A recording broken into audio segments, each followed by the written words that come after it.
Hey guys, welcome to the Field of 68 YouTube channel. If you like what you see here, hit that subscribe button and you'll get more college basketball content just like this. I want to talk about the other team in this game, though. It was Marquette. I came away very impressed with the Golden Eagles in this game. To trail early by double digits and just sort of hang around and then ultimately give themselves a shot to win late. To me, that speaks to the toughness, the maturity that this group has. And ultimately, it spoke to Tyler Kolek, who was phenomenal. He looked like the best point guard in the country today. 22, 6 assists, 7 rebounds. RC, do you feel better about Marquette than you did coming into this tournament with their performance these 3 days? I thought they were really good, and I'll say this too about the whole tournament. I don't think you should play 3 games back to back, and I don't think you should play 2 games within the 24-hour period in these MTEs, and that's all of them. I just think that's a bit much. I wish they would somehow space that out, no matter what the cost is, and make sure it's 3 games over 4 days, and obviously those 2 games not in a 24-hour period. So space that out, but even today. I mean, if Marquette had won, we would be saying very easily they could have won. If we said we would be saying they're the number 1 team in the country. How would this game have been if Iguodala didn't get in foul trouble early? And I know we're saying that against Edey, and that's something that he just does. But if he doesn't get 2 quick ones and is able to stay, he was the one guy that was finishing with his float and his mid-range shot, moving around off Tyler's Kolek's penetration. So.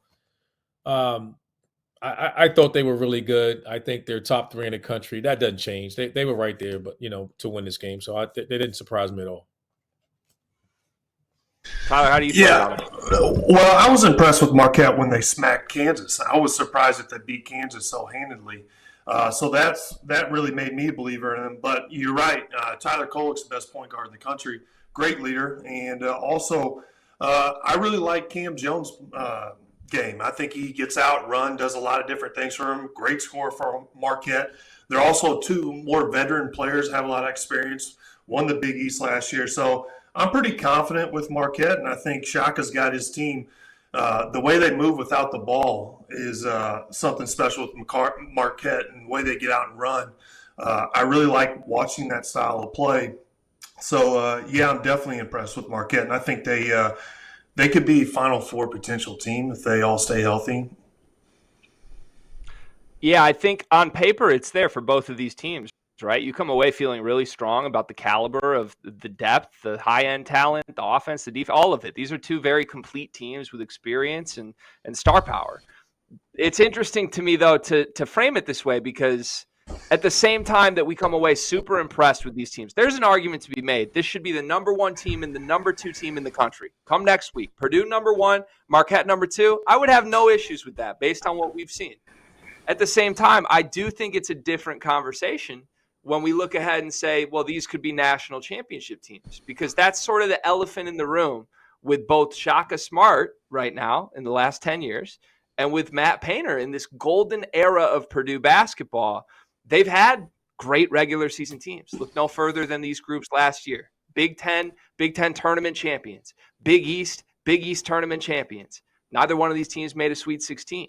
So to throw that back to you, RC, did you see anything this week that makes you feel like this could be the year when we get to the finish line, that these teams make a deeper run, that maybe something's different than it's been in the past when these teams have struggled in that situation?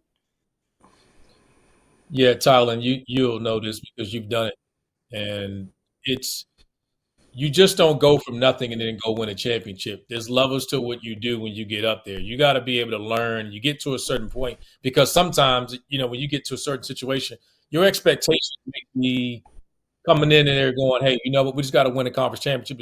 It'd be like Marquette came out of nowhere and won it.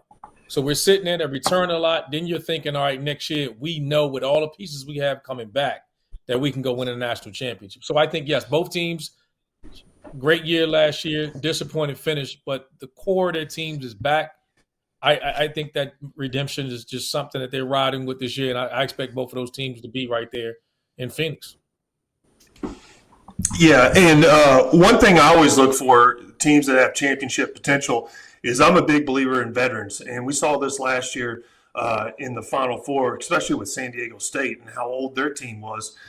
These teams have had time to build and grow with each other. I think even though they're sophomores, you're talking about Fletcher Lawyer, I do think that year of experience is definitely going to help them. And I don't think anybody expected Purdue to be as dominant as they were last year, or Zach Edey to be as dominant and improve his game the way he did. So I think Purdue kind of caught people off guard, and their youth made them vulnerable in the tournament especially. But Marquette, I'm a big believer in. Tyler Kolek, veteran player. Cam Jones can get out there and do that. And their big man's playing well as well, too.